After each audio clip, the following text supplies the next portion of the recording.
We'll give that a second to finish up. LinkedIn's always the pokier one.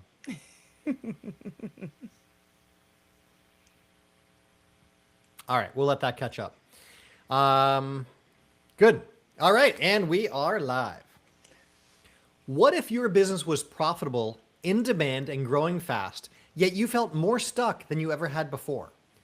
Imagine reaching a point where every new client meant more hours, more stress, and an accelerating path towards total burnout. Our guest today was at that exact breaking point in 2020, trapped in a successful looking agency that relied entirely on her being everywhere at once. She made a choice that most founders would find terrifying, but it allowed her to transform from a manual bottleneck into a high level strategic architect. Today, she's going to share how she replaced that overwhelming chaos with a structure that finally supports her life rather than consuming it. Welcome to today's episode of Your Business Growth Podcast. I'm your host, Jeremy Shapiro, and my guest today is Simone Little. Simone, welcome to the show. Hi, Jeremy. Thank you so much for having me. I'm excited. Me too. I love getting to know you, in our time before the show and figuring out this really incredible arc that you've had in your journey as an entrepreneur. So if we rewind back to, your beginnings, you jumped into this really competitive space with a VA agency and helping folks out with virtual assistant or VA work. And that is not where you are today. So take us back in time. You got into a really competitive space. Why did you get in to that market? How did you differentiate? And what was your vision you had when you launched the business? Yeah, so what an exciting time in my life as you kind of like put me back right in that space that I was those years ago. I was so my first business was a hair salon, and coming out of that with children, I needed somewhere that didn't require me to be on my feet because of health concerns. And so I had my paralegal degree, my legal secretary certification. I had worked in a law firm as a legal secretary, and I did all the administrative work for the salon. I did everything with the team, the marketing, like it was all on me. And I had this moment where my sister was like, "You should just do this for other people." And I was like, "Oh, this is brilliant. Actually, yes, let me go ahead and do that." Now, I will say that back then, being a virtual assistant isn't as big as what you see it as right now along the industry. There weren't as many of us, right? And so it was a great time to come in, a great time to position myself in that way. And I didn't necessarily have a niche, but what I did at that time was I was heavy on Instagram and I was in everybody's direct messages, their DMs asking for business. None of it worked, but it got me in the feeling of continuing to ask, and I was able to find other opportunities in other places. But it did help build my voice. So when people did need someone who did what I did, they sought out the agency. So it was really great practice. I enjoyed my time as the owner of that agency. So what did that initial phase of growth feel like as you were successfully building up to a full portfolio of clients you were doing this work with? Initially it felt like this is absolutely amazing, like oh my goodness, it's working. Like, as entrepreneurs we have these ideas and we think it's going to work, but we never really know. So as people kept saying yes, I was like, to me, a little bit of that really to me. But I had a lot of referrals throughout that time. So it was great to know that I was being trusted, and that people wanted to work with me and they wanted others to have the same experience they did with working with me. It even got to a point where some of my clients were like, "So, outside of this agency, how can I just get you to myself?" And so that felt really good. Yeah, what you have there for our listeners is so common in earlier, younger businesses is this growth from referrals, right? Word of mouth is great. In fact, there are many large businesses still entirely built on word of mouth. So that's really powerful. But at a certain point, your business got to this plateau where you were profitable on paper, which is good, but you felt completely stuck. What did that plateau look like? How is that impacting you in your daily life? It looked like working 14-hour days, sometimes 17-hour days at home during COVID with two kids who I never saw, which was crazy because we were all stuck in the house. And you would think that would be prime time, but that wasn't the case for me. It looked like me getting the work done, but the quality suffering. It looked like me hiring from a panic state, not giving anybody proper onboarding or training, and them being just as confused and getting things extremely wrong. It led to tears. It led to feeling as though I was trapped in a bubble that I can never get out of. It was difficult. Like the money in my bank account, it looked amazing, but everything else around it was complete trash.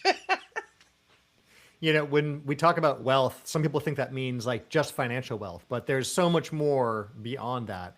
And while you were crushing it on the money side of things, the bank account showed that those other areas were really not performing anywhere near where you wanted them to be. And that is that burnout that we see so often with business owners hustling harder, working longer hours, giving it their all, but at this great cost, not a financial cost, but this great cost life wise. So the business relied on you. You were the primary person. Everything relied on that. What did that mean, like health wise, energy wise, when it's all you all the time? It was so much stress. I had built out this quote unquote agency model, but an agency model doesn't actually work unless there are other people to help carry the workload. Otherwise, you're really just doing it solo with a little help here and there, right? And so, energetically, there was no energy for anything else in my life. There was no time spent in any other area of my life. I didn't even really, I wasn't really marketing at that point. Like, how could I? There was no time to take on new clients, and the referrals just kept coming in. And so, energetically, my energy was tanked. There was nothing left to give to anyone, even to my clients. I remember trying to, on a couple different occasions, one thing that I always struggled with is client calls. And that's because I had so much work. Like in this VA agency, we were doing email marketing, social media marketing, we were doing operations, we were doing a whole litany of different tasks. And it was hard to take client calls. So I remember consistently trying to rework and rework my client calls to the point where I said, I cannot have on my calendar consistent client calls and try to do anything work wise for the clients. And so I would send out an email every Monday and say, look, if you want to talk to me this week, here's your 15-minute meeting, book it or don't, but you got 24 hours. Somehow they were receptive to that because I don't know how I would have felt.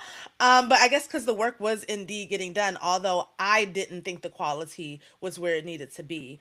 So yeah, it was definitely challenging from an energy standpoint. So how did you fix this capacity problem? Because you can't just be you. What did you do to shift that around? So I did something really risky. I remember talking to a friend on the phone one day during my work hours, and she was a new friend. So she didn't know like all of my background. We had met a couple months ago, and we had became good friends quickly. And she said to me, "Hey, not to be in your business, but how much money do you have in the bank right now?" And I was like, I'm doing all right. I got some money in there." She said, I wonder if you could just take a break. I was like, what do you mean? If you could just like, not work for a little while. She's like, talk to your husband, see if it makes sense, because he was furloughed, so he wasn't bringing in any income. It was just mine at that point, during the pandemic. And I was like, let me look into this. I went back, I talked to my husband, and we decided that I would take a 6 week sabbatical, which really meant that all of my 22 clients that I had in the VA agency, I let them all go. I did not promise them anything. I didn't say, hey, in 6 weeks, I'll be back and pick up the same services. I promised nothing. What I promised is a month from now, I will let you know where I am because I didn't know. I didn't have any type of plan. Um, 80% of the clients took it really well. They understood. The other 20%, they felt personally betrayed. And I get it. We all react differently, but that was the choice that I had to make because there was nothing that I was going to really be able to do as severe as it was to like pause. Like when people think about burnout, they think, "Oh, I can just self-care more." That doesn't fix burnout. It's a structural issue within your life, and you have to redesign your life to get out of burnout. And so that sabbatical was going to allow me to redesign what I wanted for my life and business. Yeah, I love that you have framed that it's not just this temporary fix, not this crash diet, as it were, right? But you actually stepped away without that plan for like, and we'll resume to normal operations after after this commercial break, right? You really went into this saying, I don't know what's going to come out of this, but I've got to step away. And so many successful entrepreneurs I hear that exact same thing from, whether it's getting offline for 6 weeks, whether it's, going on a trip, going backpacking, right? Going to that proverbial desert island, but it's truly stepping away from that business and giving yourself space, not checking messages in a different destination, but being totally away from that. So that's great that you're able to do that. Not everyone feels they can do that, but Hmm. walk me through the benefit. Like, what was the upside you saw to stepping away from the business for that period of time? Well, the immediate upside was me spending time with my children. The first thing that I did, I said, okay, how can I make my home more paradise like? Because right now it's chaos. I bought my kids bunk beds because my daughter was still in the crib and my son was in a single bed. Bought them bunk beds. I redesigned their room so they could be more comfortable. That's really something, my husband's here, but that's really something like a woman does. Like they're the ones who like try to architect certain things. I created a cozy corner for me and my husband inside of our bedroom so we could come and relax and spend time together during that time. So those were some immediate things that I did. After that, I just kind of took a step back and I said, what do I actually love and enjoy inside of my business? What are the things that I feel like I can do and not feel so constricted by? And what can I charge more for? Because the VA business, while great, while profitable, a lot of hours to get to that level of profitability that I was no longer willing to spend or compromise on. And so I had to kind of take a couple of steps back and figure out what it was that I wanted to do. And then I figured out after that, what does every day look like for me? What are the things that I enjoy doing in the morning that make me excited about the day? Doing my makeup, pouring myself a cup of coffee, having time to actually eat, right? Meditation, prayer, like all these things that I was neglecting that I actually enjoyed. So I really started to plan and map those things out so I knew what I didn't want to sacrifice going back into my work world. So what I'm hearing is you had a business, it was profitable, it was generating revenue, it was filling the bank account, but that wasn't a good fit life wise. So you got the space from the business, you rethought, retooled, and looked, how do I come back in and do the work you want to do and be compensated at a better level for doing that? So at your lowest point, you realize the work you're doing was actually this high level strategy rather than just the simple support. Talk to us about sort of the change in positioning and what you came out of, that sabbatical, idea wise, and how Yeah. you then moved to that next level in your business. Yeah. And so something that happened right before I took that sabbatical is I joined a coaching program actually. And in that coaching program, there were different types of challenges and things like that that she had us do. And one of it was like to sell 100 of this product or make 10K in 10 days or something like that. And I remember I had created this new offering that was like a 1 hour strategy session and people were buying it like a lot. And I was like, "Oh, I'm really good at this strategic part." Not only were they buying it, they were coming back with actual results from implementing it. And that was really impressive to me because it really just meant all these years that I've done all of this work from the salon to being in the legal field to working behind people's businesses as a virtual assistant. I've gotten all of this information and data and all these strategies. And when I give it to someone in a way that fits, it works. So, okay, great, right? So when I took that time away, I said, I really enjoy having those conversations. I really enjoy seeing that type of process progress for clients. And I started to do research. Well, who's the person who does these type of strategies in a business? How are corporations set up for this? How does someone work inside of a corporation to do this?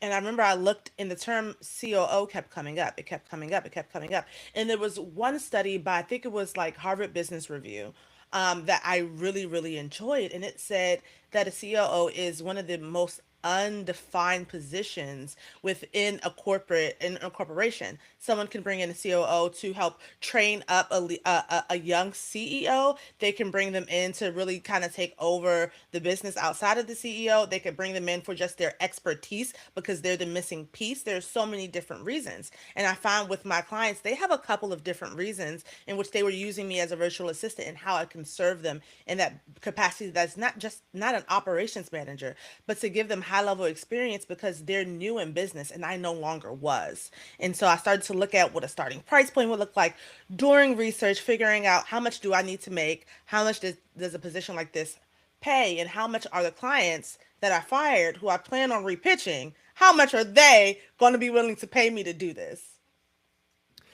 I want to double click into the earlier product that you were trying out. These strategy sessions, these 1 hour calls. How were all of those new customers finding you to hire you for that? It was Instagram. I remember I had one client who had a larger following. And we had been in each other's atmosphere from all those days of pitching in the VA days. I did all that pitching and none of it really took. Well, we connected during that time. So when I started offering the service, she was like, "Oh yes, I need this." She booked. She told a friend. That friend told a friend. That friend told a friend. And they were all posting on social media after these sessions because there was a deliverable that they received after it. And so they would post the deliverable, post how they were using the strategy in their life and in their business. And it just continued to grow from there. Now, was that an intentional task you had for them, like go post this thing, or was that organically happening? Like, how much were you influencing that viral effect?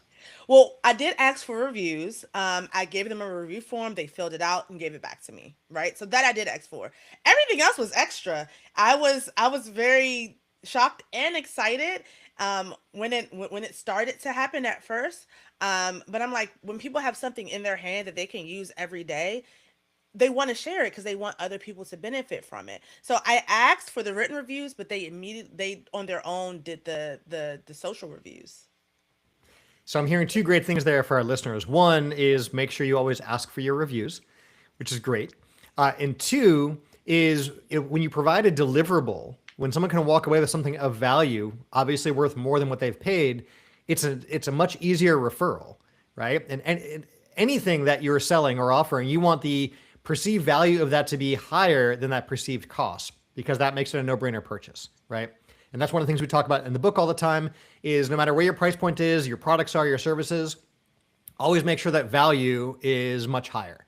So super well done on that. I love that. All right. So moving forward, right, you started to shift the business and put on that not so well defined hat of COO to the point even HBR couldn't define what a COO was. How did you define what a COO was and start to offer that to clients? I really love that question. So what I put together were the 5 areas of business and how my 5 areas. Now, these aren't the 5 areas that everyone is going to consider but for the subset of clientele that I served, I knew that these were the 5 areas that they needed the most. They needed sales and marketing. They needed team. They needed CEO development. They needed actual operations and they needed finance. Like these were their 5 areas. And within those 5 areas, I defined how strategy benefits them, the type of strategy, the type of deliverables they would get within that strategy, and how I work with them every day to make better decisions that benefit their bottom line and their impact. I remember one client saying to me, I had repitched her and we end up working together for probably about 3 or 4 years, and we're still really great friends today. And one thing that I had put in there was the finance portion and profit planning. I had a lot of great tools at that point where I could help someone to map out where their profit should be coming from, how much they should be charging. It did auto calculations, just like resources in understanding. And so that is what got her. That's why she hired me. Although I had everything else, she said knowing how to profit plan and understanding money is something that I'm not as confident as I want to be in doing. And so I was like, great. I remember another client needed someone to work directly with their team. they didn't want to manage everyone on their team directly, and they needed someone who could actually manage and lead their team. So for them, that was a value add. And so I really just mapped out all 5 areas of business, really mapped out in the proposal stage what it would look like if I worked with them. And a lot of these people already have familiarity with how I work, either through the VA business, or some of them bought that coaching pack, the coaching session, which was like their little mini intro, their little taste of what it could be like if we partnered together long term. And so that really helped me get over the edge when I came back to not say, I was nervous. What if I come back and everyone says no? And then what? And the money's ran out that we've saved. But that really helped me get over the hump and have people say yes by saying that this is explicitly what we do in these different areas. So these 5 different areas, would you say that your clients work through all of those in a linear fashion with you, or do they come in with one of them has a high need and the rest of them they'll deal with later? Like, how do you work that process as you're onboarding a new client and figuring out what their most urgent needs are and where you can help them best? Yeah. So the first thing I do is we do a business audit. So we do that business audit. It's usually about 4 hours long, and we go through each area of the business and the roadblocks that they have. And what if we can identify what the roadblocks are and which ones are costing the CEO mental space, which ones are costing the company money, and which one is costing their culture impact. That is kind of how we determine where to start. So all of my clients at some point touch all 5 areas, but what we touch first comes out of that study, that deep dive that I do. Because one thing that I am really like on the nose about, I don't give recommendations without true understanding.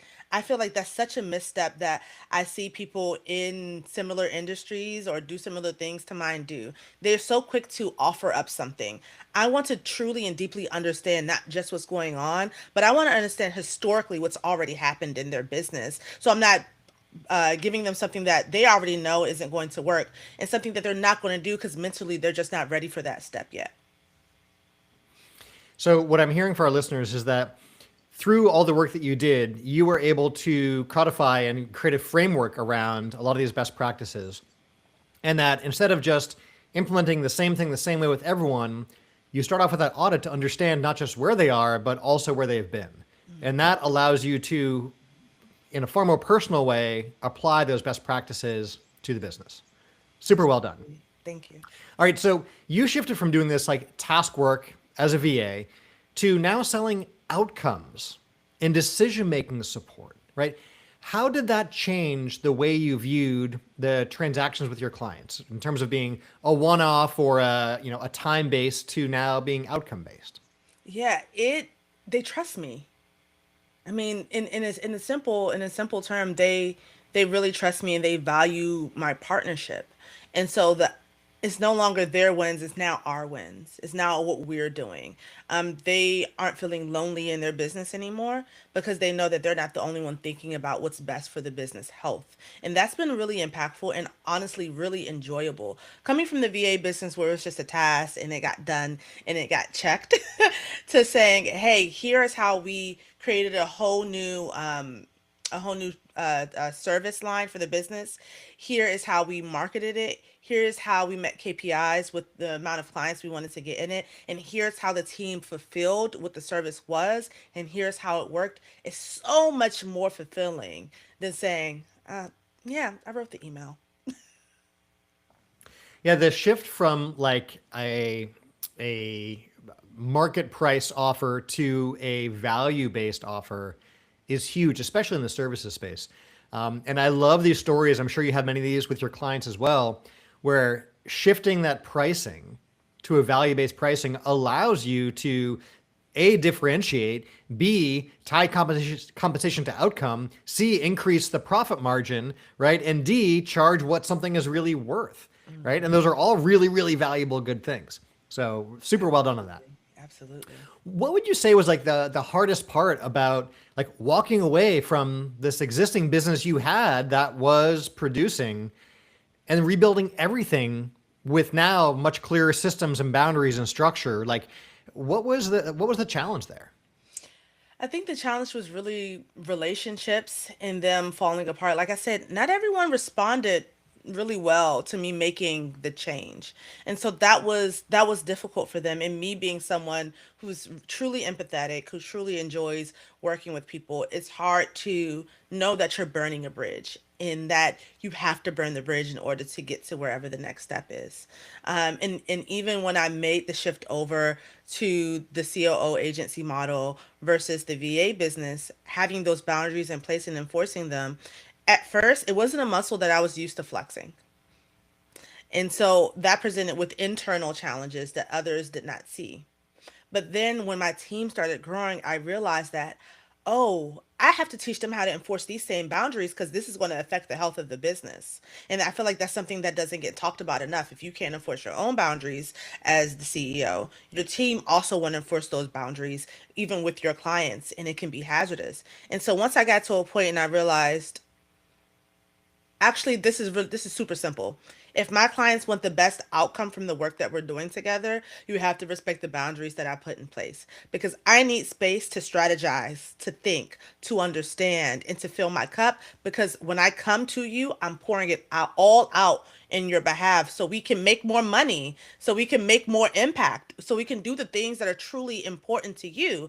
The KPI chart, we want the KPIs to keep going in the right direction. But if you're breaking my boundaries, that means I don't have space to ensure that we're doing that work together. That's a really good positioning right there in terms of enforcing those boundaries. It reminds me of when my wife and I first met. We were on one of our earlier dates, and I was doing consulting work at the time and had a cell phone in the early days of cell phones. If I'm dating myself there, yeah, I know. And I remember we're out having dinner, and I my phone buzzes. I look down, and I'm like, sorry, just 1 second, and I get back to a client, and I tune back into her, and then I think I had a phone call, and I was like, sorry, just one moment, and like I stopped, and I looked at my phone and I looked up at this wonderful woman who I'm getting to know that I've just recently met. We're out on like our first or second date. And I had that moment of like, what am I doing? Why am I like half tuned in here and half tuned in there? This is the evening. This is outside business hours. Why am I making myself always available all the time? And so it was one of those like switch flip moments where I decided I'm just not available outside of business hours, not on the weekends and all this. And wouldn't you know, like that was a respected boundary by clients, even the ones who were used to reaching me whenever. It was no problem because the next morning when I came online, I got back to them. I took care of whatever was needed and I reset that expectation. And it really wasn't as scary as it sounded. And fast forward to today, I sure am glad I did that because now I'm married to this wonderful person who I got to know all those years ago. And so those personal boundaries are really great, especially in the face of the advice we hear about hustle harder, work longer hours, give it your all. And Simone, you did that, right? You saw that and the bank account looked great from it, but not other parts of the life. So, Mm-mm, mm-mm. so talk to me about that transition, right? Like, how did you communicate this transition to your clients in a way that they were receptive to? What did you learn from that? How could you have done that differently, better? What worked well? Like, help us understand communicating a big change like this to clients. So the first thing I did, I sent out a mass email, and it's mass because I had so many clients at the time. And I wish I would have personalized a few of them a little bit more. The ones that were a little bit, deeper, that they relied on me a little bit heavier, I wish I would have gave them a phone call and then sent an email to explain it to them. And that's something like one of those bridges. It didn't completely burn, but it was, it was a little warm. It was a little warm. There was a little heat there because they wanted that personal communication versus just, an email. For me, I thought an email would clearly explain what was going on. It would clearly, they can read it, they can refer back to it, they can have a chance to think of questions. But that's not how our relationship was. So for me to go and do that for some of them, they completely understood. They were fine. But for others, it was a bit jarring. And so now when I'm having tough conversations with people, I never send an email first, ever. I always wait until we're face to face virtually, and I use my voice so they can hear and feel what I'm saying versus just reading words and they have to infer tone. And so that's something that I've picked up. I've had hard conversations with clients just this week, and I didn't send an email. I sat there, we chatted, we talked, We walked away, everyone was happy. And so that's something that I've really learned to do. I think coming in from different industries, people tell you to keep a paper trail and always, send an email. But that's not the type of business I have. That's not the type of clients I have. Those aren't even the type of people that I want to work with. So when those tough conversations come up, it's taught me to treat them in a certain way. So what I'm hearing is you use less of that legal background and more of that hairdresser background. Exactly. Exactly. That's so great. So, again, from a communication standpoint for our listeners, yes, you can do a broadcast email out to your clients about things like that, but when possible, that warm personal contact makes all the difference. So, all right, we live in this world of like this toxic hustle mentality, right? Where you've got to just, do more, work harder, put in more hours. And, while you're sleeping, your competition is out there eating your lunch and all this nonsense, right? Where did you find the inspiration, the permission, the aspirational idea to build a business that prioritizes you and your team and other needs outside of just business growth over anything at all costs? Well, besides the fact that I saw what it did to me, one unique position that I had from those VA days is that I saw CEOs burn out over and over and over. And I was the cleanup crew for a lot of them. I'm like, all right, well, what if we just do this? And, trying to help them out. But I just kept seeing it. I remember one of my clients got very, very sick because of it. And she wound up in the hospital for some time. I'm thinking about it. It's been two clients that's happened to. And so seeing them go through that phase and be that burnt out, I'm like, I can't do that. I can't do that at all. So that was one big thing. Something else was actually studying burnout. So part of my one of my side quests, as I like to call it, was being a productivity coach, and I actually taught women how to come out of burnout because of my experience with it. And although that's not primarily what I'm doing today, that research, that deep study, those conversations that I was able to have really kind of helped me to understand where did some of these certain traits come from. Why is it, especially with women, what systematically happened in the past to make us wind up where we are here, where we are now. And after doing those studies, coming to understand our makeup, our DNA, it helped me to know, okay, this is what's needed to not be burnt out. And this is what I personally need. I can't work, 60-hour work weeks. I can't work weekends. That's a hard boundary. I'm at the point now where I can't even plan on the weekends. I don't want to plan. That will happen Monday morning. I don't want to touch or think about work. I want to read a book, crochet something, or spend time with my kids, go to the playground, and really fill my own cup. And that's personal productivity. And so, really, truly understanding what productivity is, because when you hear culture, you think, let's get more done, let's get more done. But what if rest is the thing that enables you to get the things done and not just keep going? Because people equate productivity with busyness, but productivity means steps toward a goal. If you're getting rest, that's a step toward whatever the goal is. And I think that whole concept of rest, like you're talking about, is so underappreciated, not well understood, and undervalued. But I find so in the world of competitive athletics, right? As you're working on a running training plan or a cycling training plan, any of these things, there are built-in rest days. And Mm-hmm. even though you might want to go out there and hit it again and try harder, your body says, can do it to a certain level, but there's a certain magic in having that rest day, that well-earned rest day, and then the following day you get out there and your body's so much fresher, and it really can show up in a whole other way. And that's a physical limitation. The mental ones, like you're talking about, that's showing up more mentally fresh, I think to a lot of people, it's undervalued, underappreciated. So so I love that you've seen that not with yourself, but also with your clients. So speaking of your clients, a lot of times founders, especially our high six-figure, low seven-figure business owners, are still the bottleneck in their business, Mm-hmm. right? They're used to being a solopreneur, and even though they have a team, they're still like this bottleneck. You've helped so many founders to replace the chaos with structure. What's like one of the most common results or benefits you see once you help a business owner no longer be a bottleneck in the business? Time.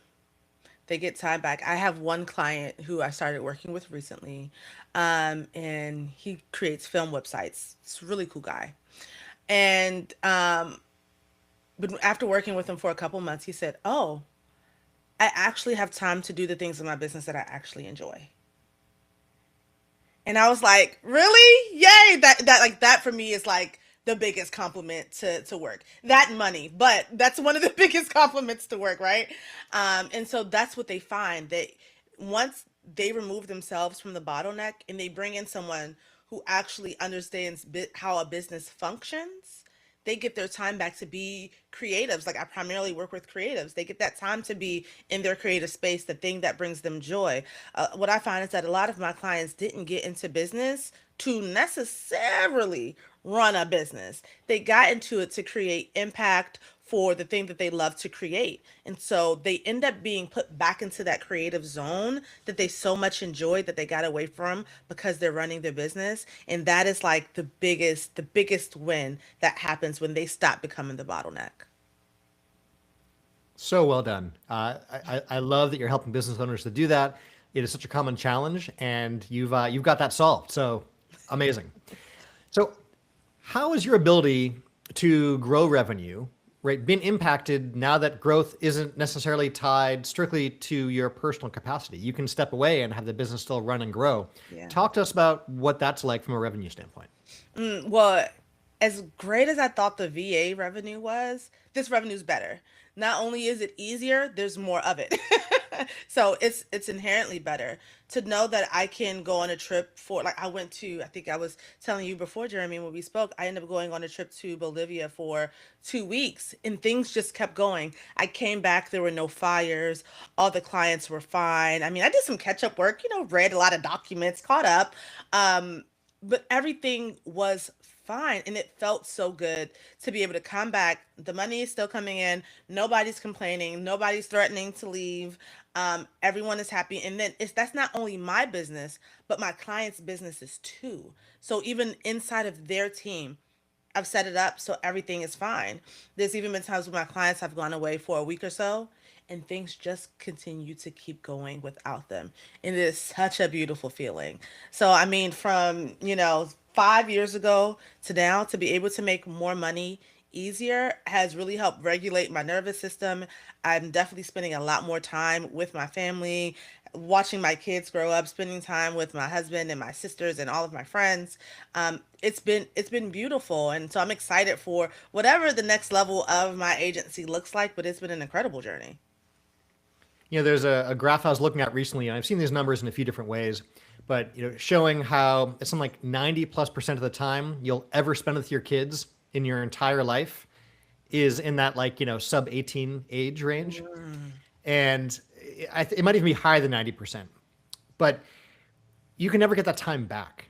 So for our listeners with young families, you can work hard now and hope to reconnect with your kids when they're older. But the reality is the bulk of that connection and that relationship building and that foundation and everything all happens at those younger ages. And sure, you can go build a business, but if it takes you away from them for an extended period, what are you really building it for? Right. So I love that you're doing that. So aside from this time that you've gotten back and obviously the better money, what would you say are some of the other maybe unexpected benefits that you've seen since you focused on selling this value-based product and shifting your business model instead of just, selling time? I think the ability to pour back into other people. People come to me for advice and even for mentorship sometimes. And that's been really fulfilling for me. Someone came to me the other day and asked for mentorship, and I was like, sure, no problem. What do you want to know? And so being able to pour into people in that way, people who are trying to understand the world outside of just being an operator, as people think COOs are, out understanding what it means to actually be able to grow a business, understanding that they have roadblocks but can't really get through it. Even inside their business, it's been really fulfilling and definitely not something that I expected to happen. I think also something that has happened is that the people who care about me, not like my friends or family, but like my audience that cares about me, they followed me throughout this journey.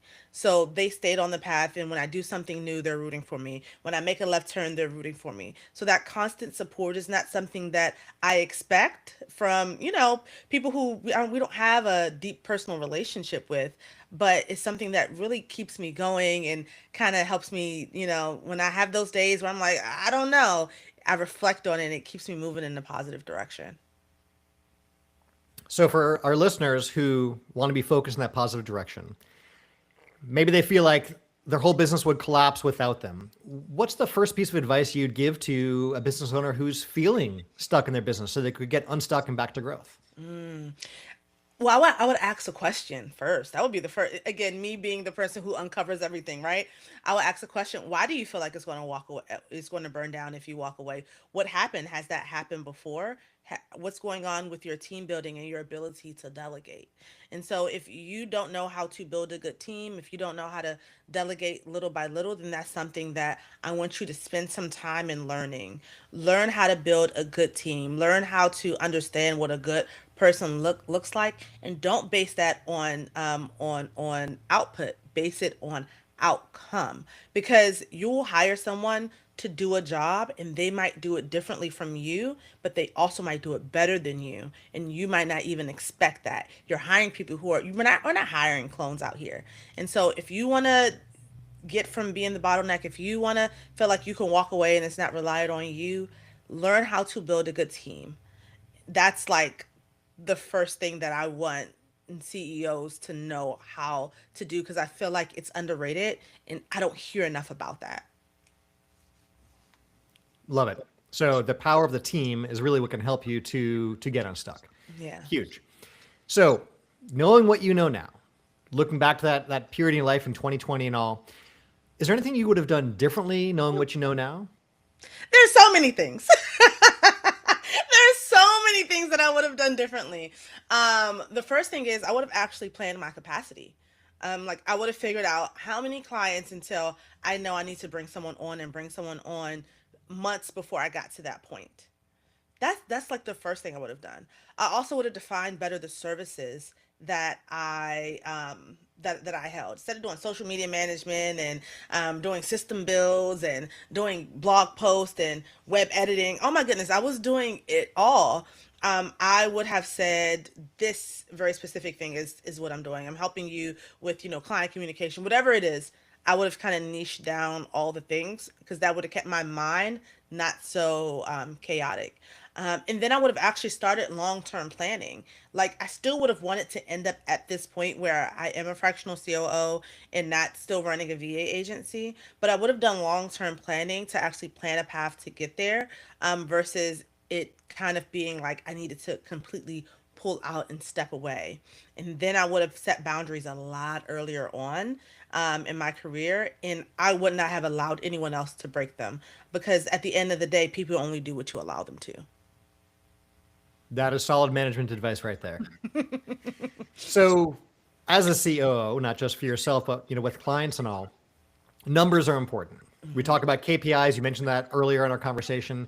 What are the KPIs that are important to you to ensure that you're maintaining a calm, clear, and focused business So within my business or within my client's business? within your business? Within my business. Okay. So one thing I like to know is lead generation. Like, do we have people who are constantly inquiring with us, so I know that if someone drops off, that we have someone to replace them with. So knowing, like, we have a whole dashboard dedicated to leads that we're pursuing, and to ones that are inquiring as well. So that's something that's really important. Another thing is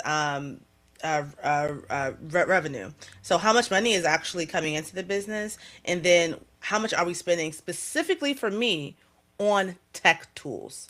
Like, there are many things that businesses spend money on, but because I love integrating tech and tech helps me move faster, I can easily spend way too much and I can be over budget, and that can be the thing that tanks us financially if I'm not careful. So I specifically look at that bucket of expenses, tech tools, to make sure that I'm not going over the edge. And then I also map my capacity. now I do in my team's capacity. So I know when it's time to hire someone else on the team. So I know if we get one more client, that's it. Now I have to hire, and this is how much is allocated for that hire. So I track team time. I do check-ins with my team to figure out, okay, how much money, how much time are you spending? Who are you spending it on inside the business? Is it on a client or is it inside the business? And how much more time do you have left reasonably to dedicate before it's going to be not even too much, but right before it gets to being too much? We don't want to get you too much. So those are the things that I really try to map out and stay on top of. So for our listeners, what I'm hearing here is a number of what we call leading indicators, right? Looking at revenue as a trailing indicator. You get to see how much you did and you got paid now. That's a trailing indicator. Your leading indicators are things like you're looking at number of leads coming in because you know your numbers that when a certain number of leads comes in now, that's going to turn into a certain amount of revenue later on. And you're tracking capacity ahead of time. So you're not waiting until you're redlined and over the limit to start hiring. You know ahead of time the leading indicator for we need to hire now so we don't go over capacity later on. So leading indicators are huge, and I love that you're doing that. Thank you. All right. So to recap for our listeners, you moved from a place of extreme burnout and a plateaued agency model to strategically repositioning your role to now be a fractional COO. That allowed you to scale through high leverage systems and leadership while reclaiming a lot of that personal freedom. So for listeners who want to learn more about you, Simone, where should they go right now? They can go to my website, chiefalignmentagency.com. They can find me on LinkedIn and on Instagram at the Simone Little. And or they can email me at hq@chiefalignmentagency.com. Love that. So that was chiefalignmentagency.com. That's right. Simone, this was wonderful. Thank you so much for sharing with us your journey and how you got to that burnout point and found your way through, got unstuck, and back to growth in an entirely new and wonderful direction. Really loved having you on the show, and thank you for joining us. Thank you for having me, Jeremy.